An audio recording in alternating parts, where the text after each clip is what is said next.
مشرک کسے کہتے ہیں؟ مشرک پہلے آپ لوگ سمجھیے مشرک کا مطلب کیا ہوتا ہے، مشرک کا مطلب کرنے والا کیا ہوتا ہے؟ دیکھیے ادھر دیکھیے، مشرک کا مطلب شریک کرنے والا، کیا کرنے والا؟ شریک کرنے والا۔ شریک کرنا کے کیا مطلب ہوتا ہے؟ شریک کرنا، شریک کرنا کسے کہتے ہیں؟ یہ روٹی کھا رہی ہے، فائزہ روٹی کھا رہی ہے، کیا کھا رہی ہے؟ روٹی کھا رہی ہے۔ فائزہ نے زینت کو بھی بلا لیا اور تم بھی کھاؤ۔ اب زینت شریک ہو گئی، کیا ہو گئی؟ اس میں شریک ہو گئی نا، کھانے میں شامل ہو گئی، شریک ہو گئی، ٹھیک ہے؟ ہاں تو دیکھو، تو یہی چیز ہے، شامل کرنا، شریک کرنا، ساجھا کرنا، اسے بولتے ہیں ساجھا کرنا۔ یعنی اللہ ایک ہے، اللہ کتنا ہے؟ اللہ ایک، اللہ کتنا ہے؟ اللہ ایک، اللہ کتنا ہے؟ ایک ہے۔ اللہ ایک، اللہ کتنا ہے؟ اب اگر کوئی کہتا ہے کہ اللہ دو ہے، کیا کہتا ہے؟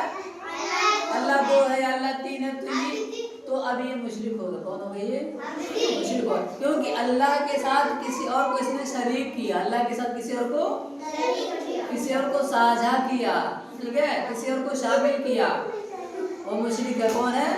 مشرک ہے۔ بات آگے سمجھے؟ اللہ ایک ہے، وہ ہمیشہ ایک ہی رہے گا، ہمیشہ اللہ ہمیشہ سے ایک، ہمیشہ ایک ہے، ٹھیک ہے؟ چاہے کچھ بھی ہو جائے، قیامت آ جائے، اللہ ایک ہمیشہ رہے گا، اللہ ہمیشہ سے ایک، اللہ ہمیشہ ایک رہے گا، ٹھیک ہے؟ دنیا میں جو کچھ ہوتا ہے وہ اللہ کرتا ہے، سجدہ صرف اللہ کے سامنے کرنا چاہیے، ٹھیک ہے؟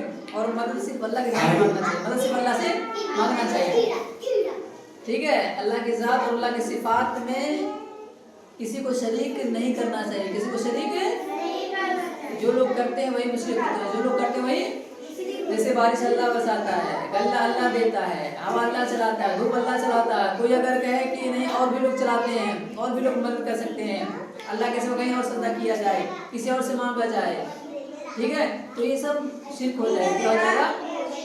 شرک ہو جائے گا۔ یہ بہت بڑا گناہ ہے، دنیا میں سب سے بڑا گناہ کیا ہے؟ سب سے بڑا گناہ کیا ہے؟ شرک ہے۔ سب سے بڑا گناہ کیا ہے؟ اور سب سے بڑا گنہگار مشرک ہے، سب سے بڑا گنہگار۔ اللہ تعالیٰ سارے گناہوں کو معاف کر سکتا ہے، معاف کر دے گا، لیکن شرک کو معاف کبھی نہیں کرے گا، شرک کو معاف کبھی اس لیے ہمیشہ بچنا چاہیے کہ اللہ کہیں شرک نہ ہونے پائے، کہیں شرک دوسرے گناہ کو اللہ چاہے گا معاف کر دے گا، لیکن شرک کو کبھی معاف نہیں کرے گا۔ اس لیے نہ اللہ کے سوا نہ کسی کے سامنے سجدہ کرنا چاہیے، نہ کسی سے مانگنا چاہیے، صرف ایک اللہ، ہم ایک اللہ کو مانیں گے، ایک اللہ کو ہم مانتے ہیں، ایک اللہ سے مانگنا، ایک اللہ سے مدد لینا، ٹھیک ہے؟ وہ ایک اللہ پوری دنیا کو چلا رہا ہے، تو ہم دوسروں سے کیوں مانگیں؟ ذرا سوچو، اتنی بڑی دنیا کو اللہ چلا رہا ہے، اور جو کہ ہم دوسروں سے، پیر سے، فقیر سے جا کے مانگتے ہیں ہاتھ پھیلا کے سامنے، تو یہ غلط ہے کہ نہیں غلط ہے؟ غلط ہے۔